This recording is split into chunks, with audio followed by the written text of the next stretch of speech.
WF representing Palace, so let's tell you about Palace. Rolling straight to the ceiling, crowns and crystals, top like journeys, dishing out malice. Hold up, South London's grandest, far from bandits. Anything earned for a goal of elevation, just passing the team over here might finish out. Bright future we can't vanish. SE25 any day, that's sellers. Rev up the engines, no more reverse reactions. Fan cams, bands on stream. Share up the team, support the dream team when eagles fly, make noise and scheme. Dare to dream or dream to dare, taking a step to become supreme.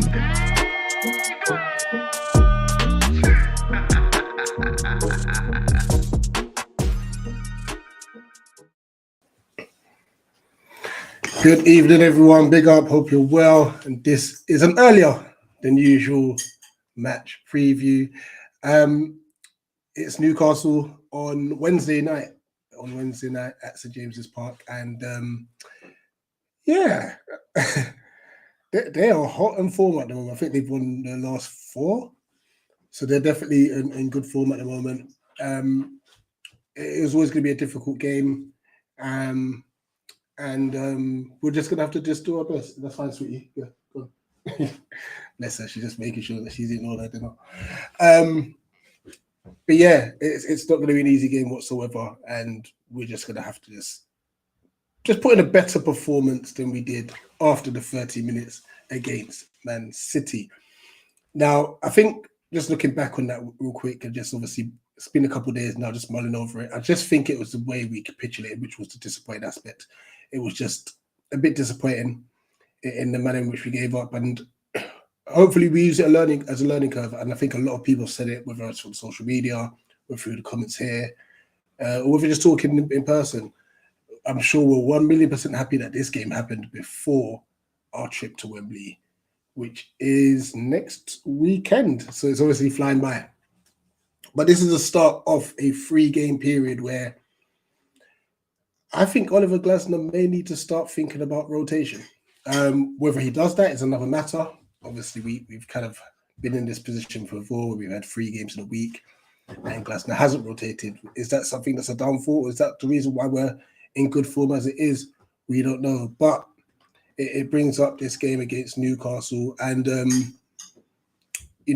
hopefully we'll have Pete from Loaded Mag. He did say he was unavailable to join us. But then he said he might be able to do 20 minutes from about half past. So fingers crossed he can come and give us his perspective from a Newcastle point of view. But, you know what? I'm so silly. First things first. I haven't seen any comments saying that you can't hear me, so I'm assuming that you can. I should have asked that at the start and not wait 3 minutes in like yesterday. But let's look at the game yesterday between Newcastle and Man United. And the reason why I'm drawing that, because obviously that's the most recent game that they've played, and there's aspects of it that we can take to our advantage. What I mean by that is when you look at the goal that Newcastle conceded, it seemed like they struggled against players who run with the ball. It started off with Ugarte, who was really strong in the challenge, and he was able to carry the ball about 10, 15 yards. Laid it off to Dalot, who then had like acres of space to run into, and it looked like the Newcastle defence kept backing up. So there was a few games where I think Chelsea was one of them, and West Ham. Those are 2 that I could definitely think of, where Sarr dropped a little bit deeper to pick up the ball and start driving. And whether it's him or Mateta that does that, I think that's something that could benefit us, because it looks as if they didn't like when we had players, Newcastle didn't like having players running at them. On the flip side, their press was pretty intense. Now, granted, I know Man United have not had the best of seasons, but Newcastle's press was crazy. It was crazy. And when you look at I think it was Harvey Barnes' second goal, which was Newcastle's third. Granted, Batshuayi slipped, but the press was so intense, which kind of forced the error in a sense. But I think, and Spiritual mentioned it here actually, this is something we can exploit. Now, granted, this is something we also thought we could exploit with City, but we kind of just capitulated, unfortunately. But there's going to be a lot of space in behind. When you look on the left hand side, you got Ebbs running against Trippier, and Trippier likes to get forward. So if we can win the ball when he's bombing forward, sorry, it's been a long day. We can exploit those spaces that he vacates. So yeah, fingers crossed we're able to do that. But we have to be mindful. Like Harvey Barnes was just running at Masrari and Dallo yesterday, like constantly. And then on the right hand side, you know what? And I'm going to hold my hands up for this one as well. I didn't used to rate Jacob Murphy. I just thought he was one of those, those players that you just got to have in the team because they give it their all and stuff. He's actually deceiving. He's actually a good player. He's very smart, a very smart footballer. And obviously Isak is the obvious threat. And what doesn't help is they got Gordon back. They seem to have a very, very fit squad now. And obviously, our thoughts, Eddie Howe, hopefully he's recovering. Don't know what the illness was, but he obviously missed out on the game yesterday due to illness. But yeah, let's go through a few comments. Big up Dog says, big up your tough game. But you're forgetting they only had 0.04 XG against us in the 1-1 draw that we had. Yeah, I'm going to go into that game in a minute, actually. That was crazy. How that game finished was mad. Like, just in general. Spiritual saying, I'm not happy this game happened, but hopefully it shakes up the team. Yeah, obviously, no one's ever happy to lose, but it's more of a sense of like, I'd rather get the bad games out now than in our biggest game of the season coming up. Big up Edible. I mentioned obviously them playing a high line.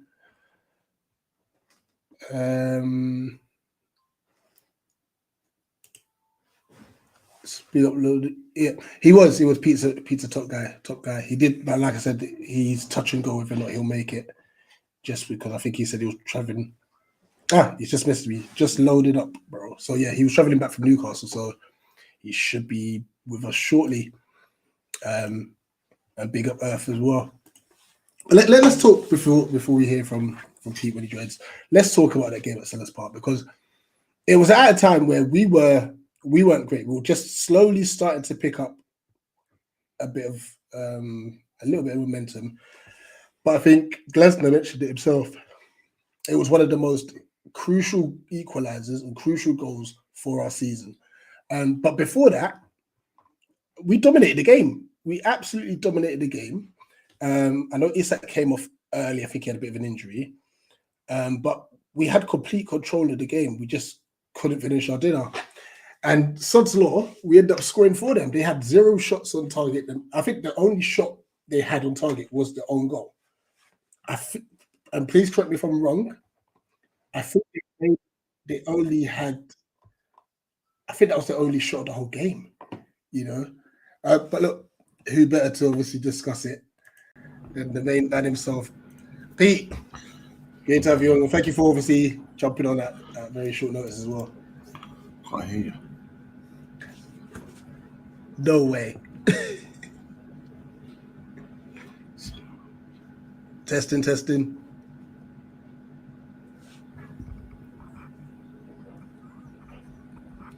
Hello, can you hear me? Can't hear you. Nah. Jump off and jump back in again, Pete.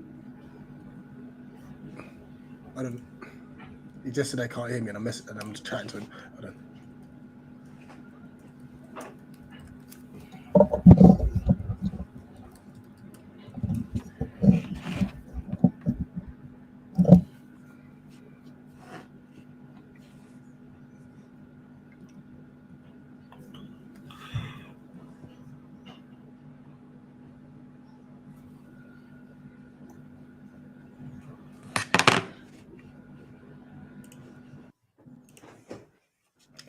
Yeah, so I've just messaged Pete to jump off and jump back on again. Hopefully that works for him.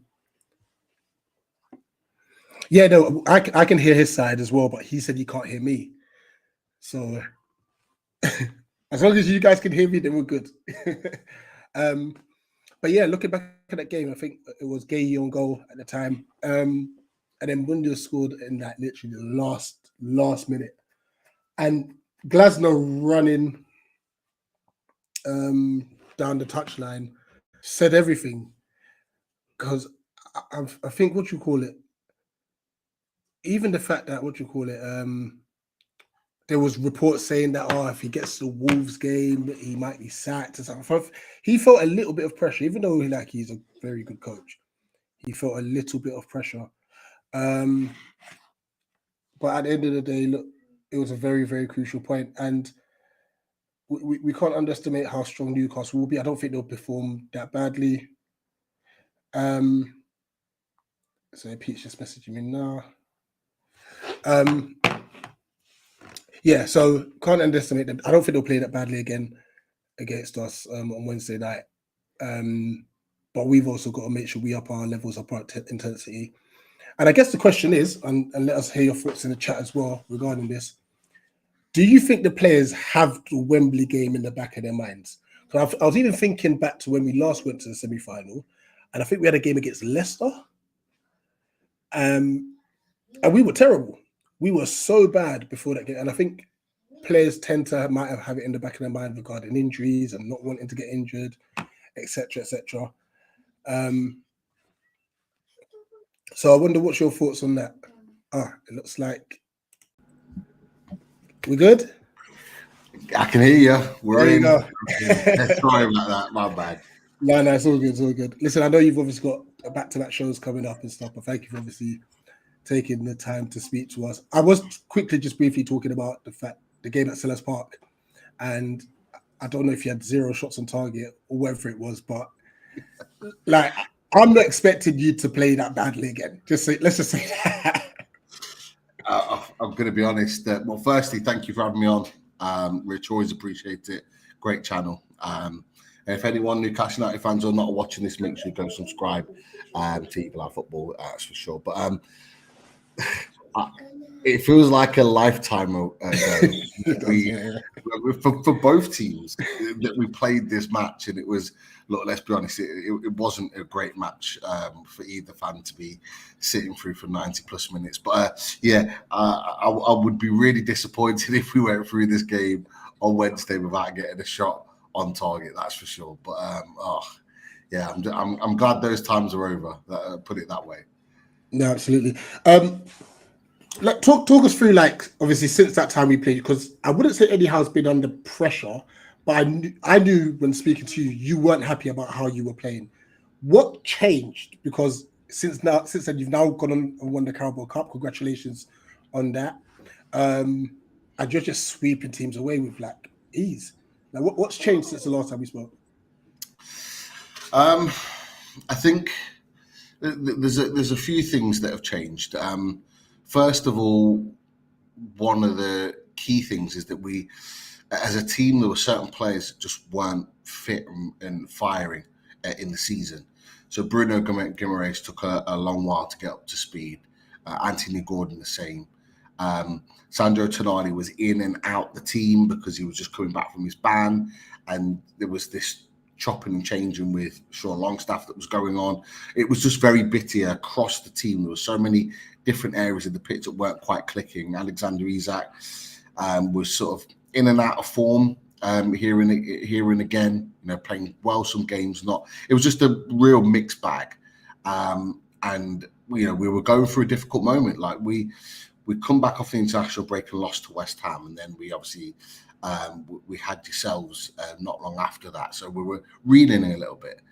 But one of the biggest changes for me, and I think, to be fair, he played that game in the sort of number 6 role, is Sandro Tonali being shifted, because he was playing as a number 8, and he was playing well. He was doing okay, but he's almost just transformed into this sort of. He always has been a top level player, but he's almost transformed the midfield. Everyone looks set now. Sandro knows his role as a midfielder, as a number 6. Bruno is advancing forward. Joe Linton is doing what he does, being physical, getting around, putting fires out. And I think that's been the catalyst to what we've seen, particularly with the run of 9 games unbeaten or 9 wins in a row. And then it's been the catalyst to what we've seen going forward and into the Carabao Cup final, and we're now sort of 5 wins in a row. So the midfield has been the biggest change to that. There's no doubt about it. Alexander Isak being on fire at the moment. I know he's not scored in the last couple of games, but he still looks so dangerous. His movement, the fact that he occupies 2 players most of the game, just gives little pockets of play for other players to slip in and do the business. So for me, they're sort of the biggest changes that I've noticed about the team. That's just making it an absolute solid unit to play against. No, absolutely. Animal saying here that he was rooting for the tune in the Carabao Cup, so it's great to see you lot take it. Newcastle have that champion confidence now, but we have to bring them back to reality. That's interesting. You know what? Just to jump in there, sorry. Yeah, it's interesting because that's kind of that's sort of how it was last season. When we came to Selhurst and you boys, I think you beat us 2-0 that night. We were going on a decent run then and playing well, and you did kind of bring us back to reality in that respect. So it is one of them that we are, we're at St James's Park, but we are keeping an eye on that because I'm sure I'll talk about Palace shortly, but you're a very good side, that's for sure. Yeah, Tonali's quality. Fun enough, even the game that we drew with you at Selhurst Park earlier in the season, granted you didn't play well, he was standout. Like he was really good. How do you see us approaching this game from a Newcastle point of view? Because obviously, like, you're on fire, like you said, 5 wins in a row. We've obviously just had a heavy defeat to Man City, in which we started off the game very well, then capitulated. What happened there, bro? I'm sorry to kind of go off track slightly. No problem. I was in Newcastle, right, preparing for the game because we just had a weekend up there, me and the loaded lads. And we looked at that score, like preparing for our own. We had a charity match up there. Looked at the score, we were like, "Yes, Palace, come on, we want more." And then we played the game, and we looked back and we're like, "What's happened there?" Like, yeah, what? There were a few factors. One, I think Ebbs. So we're 2-0 up. That Ebbs had a goal disallowed. Could have VAR. He was offside. Like, no complaints. Could argue he could have held the line. Like, it was literally 2v1 on the break. Okay. And that kind of got City's tails up. But even with that, I think Sarr missed a chance as well. Like, we should have made it 3-0. At the same time, Man City had missed quite a few chances prior to us even going 2-0 up as well. Okay. Then there was a momentum shift. Now, and I'm going to reiterate this because I mentioned this yesterday. The incident with Daichi Kamada's challenge on De Bruyne, I'm not saying that we still wouldn't have conceded 4 or 5 goals. City missed a lot of chances. But it just, once De Bruyne scored that free kick, and you can't be giving free kicks away in that De Bruyne-esque area. Yeah. Once he scored that goal, it was curtains. Like, they were, the fans are up, tails are up, and De Bruyne was unbelievable. He was, like, he took it personally. That we've been to the Etihad a few times and we've got points. Like, he said, this time round, my last one, no. Like, he was brilliant. Dean Henderson didn't have a good game. He should have saved the free kick, in my opinion. He made a rash decision when I think it was McAtee was going through. That made it 4-2. It weren't his best. And defensively, we were all over the place as well. So, all in all, it was just a bad day at the office. And we don't want to repeat of that. Because we got to speak about your front players. You said Isak hasn't scored, but can I just mention Harvey Barnes and Jacob Murphy, who have, and I said it earlier on in the stream that Jacob Murphy, for me, it wasn't someone that I really rated. I thought he was just a typical, like a Longstaff, where he just comes in and does a job. I didn't actually realize how good and effective he is. His football intelligence is stupid. Like, he's actually a good player. Like, talk us through those two. Yeah, so I'll start with Jacob Murphy because he's the one that deservedly lots of people are talking about, because I think outside of Newcastle United and some sections of the fan base didn't expect to see this from Jacob Murphy. The one thing I'll always say is that Jacob Murphy has always had blistering pace. He's always had a great strike of a ball, crossing or shot. He's always had it. Like we saw moments of it when he was under Steve Bruce. He would just come up with this moment where he just smashed the ball from nowhere, and it would just be like an arrow into the corner and be like, how the hell has he done that? So we knew he had it in his locker. The biggest issue with Jacob Murphy has always been his consistency. Can he do it consistently? Even last season, he had moments where you're like, like man of the match performance, like this guy's looked good. And as you said, Rich, absolutely right. It's normally because he's come in and done a job, and you're looking at like, bloody hell, like that's a great performance. But what we're seeing this season is that consistency. Ultimately, he's had to, because it was very clear in the first half of the season that Eddie Howe wanted to move Miguel Almiron on. So he was firmly second choice, which almost kind of by default put Murphy in the number one spot. But because of that consistency and knowing that he's going to play every week, it's almost giving that confidence to go, okay, I'm the man. I need to prove it. And he's gone off and he's, honed his game and built a connection with Isaac. And, those two together have been just creating gold. But what he's doing now is understanding his role as a right winger and what he needs to do, his movements, just simplifying his game and just making himself as effective as possible. And it's proven, like I say, it's proven absolute gold for Newcastle United. Harvey Barnes is a slightly different story. Like sort of rewinding back, Anthony Gordon's first 6 months of the club when we got Champions League football, when we signed him in January, he wasn't great. And we weren't sure what direction he was going to go in. Is he going to step up? Is he going to, not really make it at Newcastle United, because he really wasn't playing well. And I think that's why we signed Harvey Barnes in the summer, because we didn't know what to expect from Gordon. And Harvey Barnes is proven double figures, goals and assists. Like he puts it on a plate, he'll score goals because he's a natural finisher. He then got injured last season and was out for like 5 months. And in that time, Gordon stepped up and was absolutely sensational. So he couldn't get his spot back. And it was a bit of the same this season, albeit Barnes started. Everyone around him wasn't fit. Isaac wasn't fit. He broke his toe. Bruno was unfit. Gordon was unfit. Like everyone was unfit around him. So he was still scoring goals and match winning, but he never looked as good as what he could have because players around him weren't playing as well. Then Gordon just gets ushered back into the team even when he was unfit. So it's been a bit all over the place.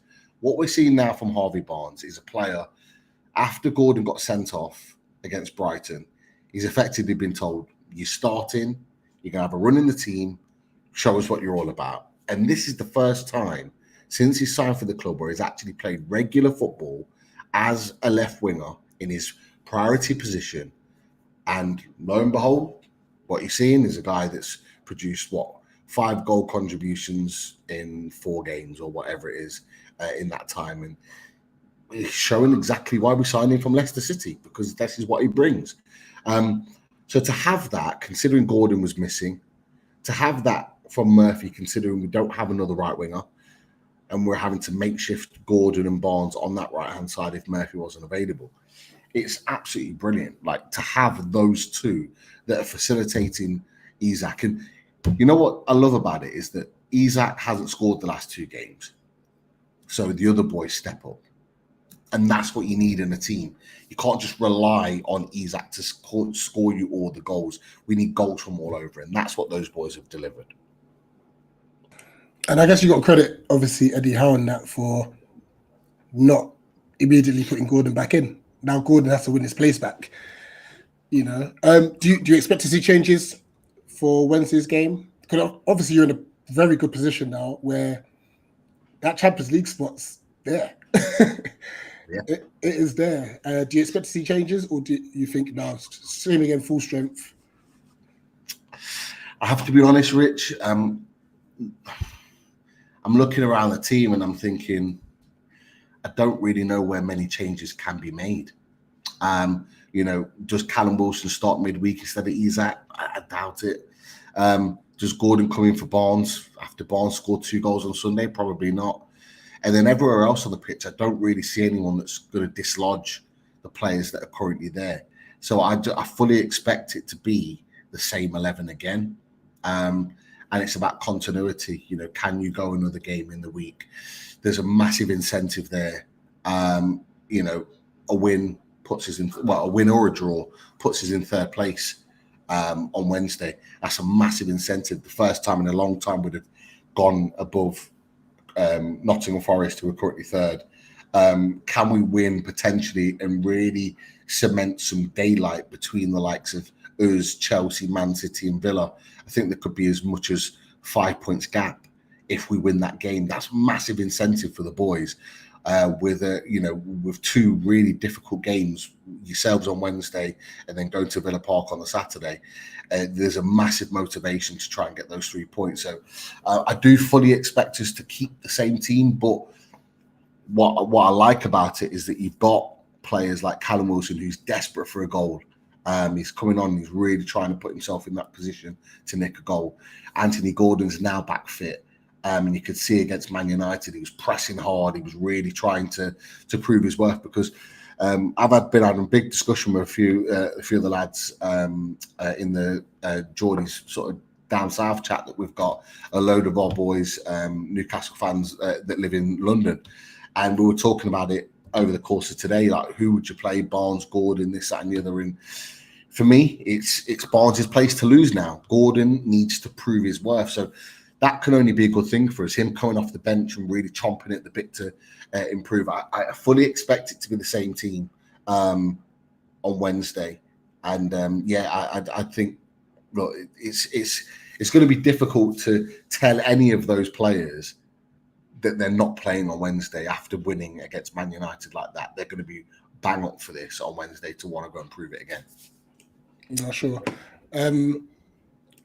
Doctor's big up. Spiritual said that he didn't expect Eddie to win the trophy, but he's done it, so congratulations. I know you've got a couple more minutes. How can we hurt you then? Because in your Rich Raymer form now, how can we, if we can, how can we hurt you? Counter-attack. That's just like Man United scored against us on the weekend. It was the only way they looked like breaking us down. When we're set in position, we are very organised, and I think when we're kind of set in our 4-3-3, it is very hard at times to break down, because when we're behind the ball, we press well, we press you forward, we push you back. That's the type of team that we are. But if we're pressing the other end and we're pressing you up the pitch and we're trying to keep you up there, and you manage to get a ball out on the counter, and this is the one thing about Palace, like I you know what, I've got massive respect for Palace. I think they're really underrated at the moment as a team. I've watched it quite a few times. I would have, if I wasn't in Newcastle, I would have properly watched that game at the weekend, but I didn't get a chance to because I was traveling and various other things. But I really like your team, and the one thing you have is pace in abundance on a counter. So I think that's going to be your way in if you're going to disrupt us. And I'll be honest with you, I am a little bit worried about this game, because you have got that pace and you are that counter-attacking entity with the likes of Eze, with the likes of Sarr. I'm a massive fan of Mateta, a big fan of Mateta, and like those players are enough to hurt you. Munoz, is it Munoz, the right back? Munoz, Munoz, who loves to bomb forward, old school right back. I like the way he plays. So you've got players that can hurt. So that for me is your way in. If you can disrupt us that way, then you'll get a little bit of joy for sure. Yes. Now, finally, what's your score prediction before I let you go? That incentive of going third, I've got it. It is for me. And look, this is not going to be an easy game. This is going to be I would say, since winning the Carabao Cup, I've already earmarked this game. We beat Brentford, Leicester, and Man United, but me and the lads already earmarked way before that this was going to be our toughest game out of the four, regardless of being St James's Park. I have to say, I've said it before, I'll say it again, just before I give my prediction. Massive respect to Palace. Love the team. You've got a really good spine of players from Henderson, Lacroix, and obviously Gay, like fantastic defenders. And then you've got Wharton in that midfield, who's brilliant centre midfielder, young player. And then the likes of Eze, Sarr, and Mateta up front. That spine of your team is a team that should really be pushing top 10, in my opinion. You're looking at Fulham there. You're looking at Brentford that have been pushing. For me, I think you've got a better spine than both of those teams. And I fully expect if you keep those players next summer, I know one or two have got 1 year left on their deals, but if you keep those players next year, I fully expect you to be challenging. So I think it's going to be a tough game. I do think you'll score on Wednesday, but I've got to back my boys, and I'm going to say 2-1 to Newcastle. Tight game. First, before you go, I'm going to say I'm torn between 2-1 Palace and 2-2. What I'm hoping for is that counter-attacking aspect of it, but also kind of like a mini hangover.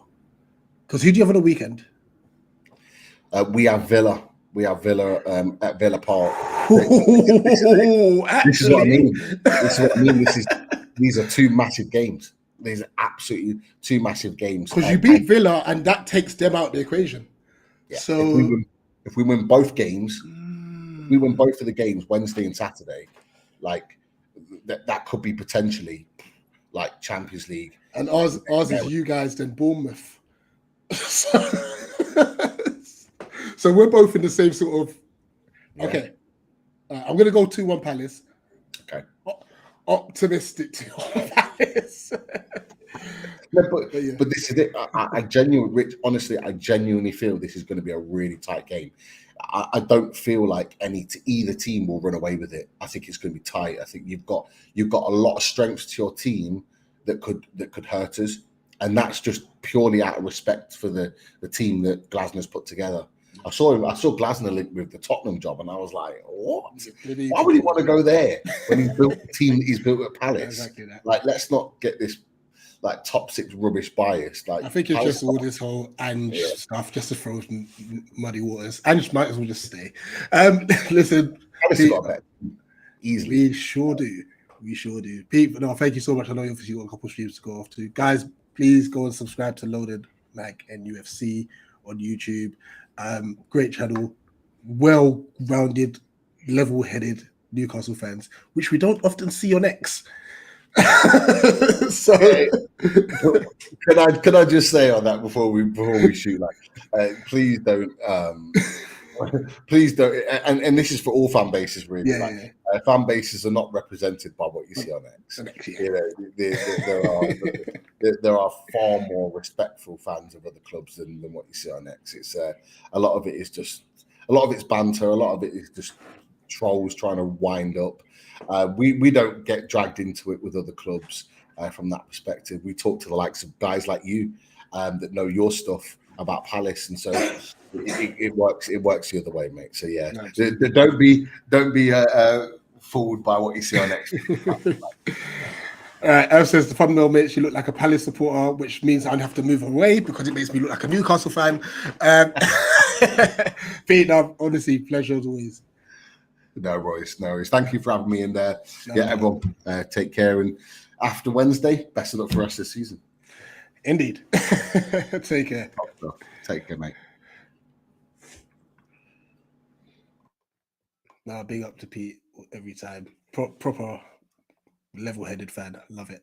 A few more comments, then we're going to just do one quick thing and then we'll wrap up.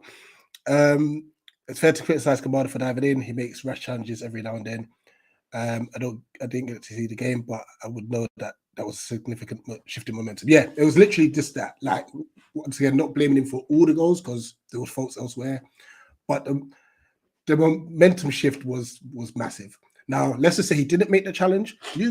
City could have still got on and won by a margin. We don't know, but it was just a pivotal moment in the game. I think if we had held him for just a little bit longer, we might have fared a bit better. But then also Glasner made mistakes in his substitutions. Henderson made errors. Defense weren't great. It was all round just errors. Okay. Yeah, facts. Honestly, they're unbearable, to be honest. They are unbearable. Right.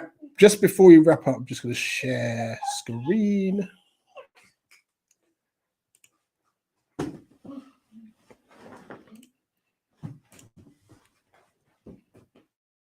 Okay, so what I've done is I've already put in players that I think should start Wednesday's game. But there are a few gaps, and I'm going to get you guys to help me fill out these gaps. So I've currently gone with Dean Henderson in goal. Our back three back to normal with Gahey returning. I've kept Munoz in there and Adam Wharton. Ebbs keeps his space, and so does Mateta. Now, just hearing what Pete said regarding the counter attack. See, I was thinking of maybe giving Francois a start and resting Sarr. But now, just hearing what you said, I'm going to put Ismail Sarr back in. But now it leaves two positions. Who should we have centre mid, and who should we have left wing?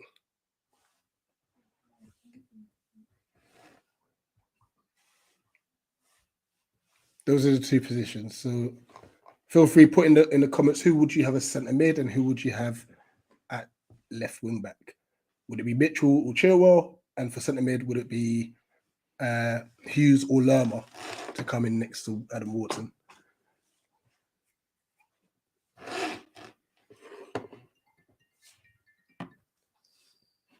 So as it stands, we've got a couple for Hughes, we've got and one for Chilwell. I mean, Glasgow does need to start rotating a little bit. It doesn't have to be drastic, but he does have to start rotating a little bit. And like I said, especially next week, Wednesday, play the under-21s. Like, just keep everyone fresh and ready to go.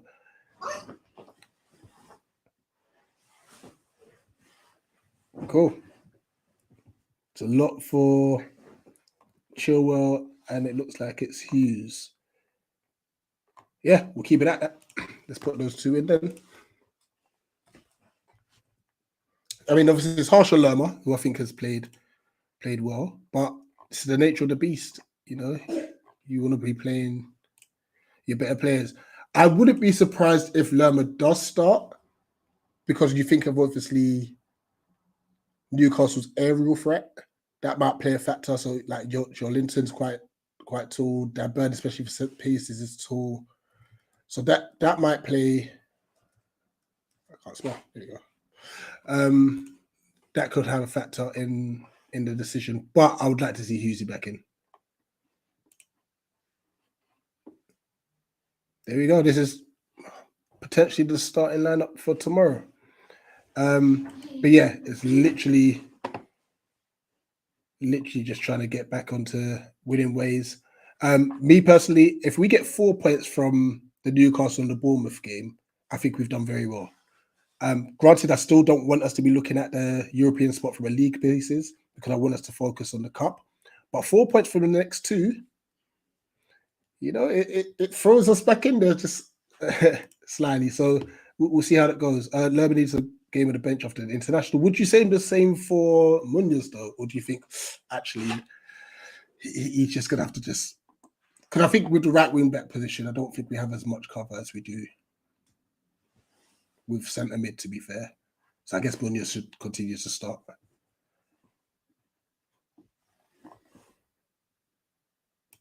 But yeah, that is it. A nice short one. Nice short preview. What have we got? So JC and Dan will be back tomorrow for Tactical, I believe. JC sent his apologies today. He's out at dinner, or I believe he might be out with Ray. Dan's abroad. Keep your thoughts with Nicky. He's going through a few things at the minute, but and Nate, I think, might be at work. Oh, and Pete's just messaged me. Let the guys know in the chat that I'm going for Palace for the FA Cup. Good lad. Good lad. Nah, Pete's a top guy. He's a top guy. But yeah, Tactical returns tomorrow. Wednesday, obviously, we've got the game, which will be interesting. I'm going to have two screens. I'm going to have, obviously, I might even be out, though. Somewhere to watch the Palace game. And obviously, everyone's going to have a little eye on the whole Real Madrid Arsenal fixture as well, which I won't be surprised about. And then it will be preparation for Bournemouth on Saturday as well. And then next week is the build up to the big game. Like the Arsenal pre, I don't even care about anymore. Like we'll still run it, but that week is literally Wembley focus. But yeah, smash a like on the button, guys. Subscribe if you do. Share the channel and all of that jazz. Really appreciate you all. And as always, up the Palace.